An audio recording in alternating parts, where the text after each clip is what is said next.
Monsieur le Président, vous qui connaissez l'œuvre de Werner Ranfer depuis fort longtemps, pouvez-vous nous dire à quand remonte votre rencontre avec Ranfer? Comment en êtes-vous venu à devenir un de ses lecteurs? C'est une vieille histoire. J'ai passé toute mon enfance à Courgémont, le village natal de Werner Ranfer.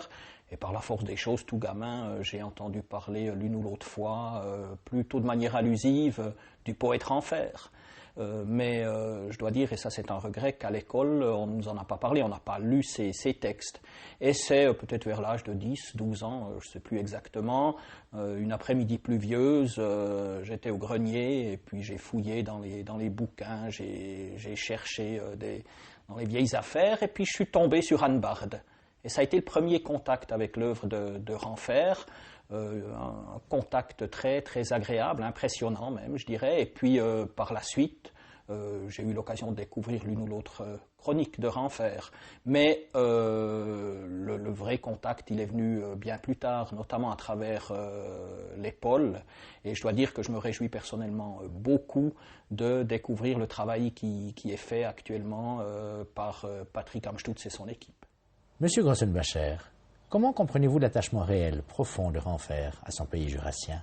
Je pense qu'il y a plusieurs raisons. Il y en a une qui est peut-être bassement matérielle.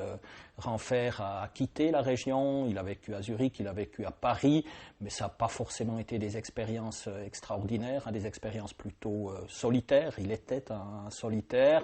Alors c'est vrai qu'il s'est inspiré des mouvements de l'époque, les mouvements actifs à Paris ou à Zurich, mais je ne pense pas qu'il ait été le plus heureux là-bas. Il y a aussi eu le passage avec son épouse sur cette île dans le sud de la France, mais pour des raisons matérielles, il n'arrivait pas à subvenir aux besoins de la famille. Il a fallu se résoudre quelque part à revenir dans son Jura natal. Alors, il y a peut-être ces raisons matérielles, mais je crois que très profondément, Ranfer était un gars d'ici, un gars du Vallon.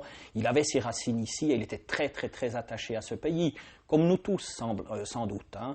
Quand on est jeune, on dénigre volontiers la région dans laquelle on a grandi, mais on y revient très volontiers. Moi, une petite anecdote, je me souviens, mon père me disait toujours, quand tu as bu l'eau du Bé, c'est le ruisseau qui coule à Courgémont, tu finis toujours par revenir. Ça a été mon cas, mais je pense surtout que ça a été le cas de Ranfer aussi.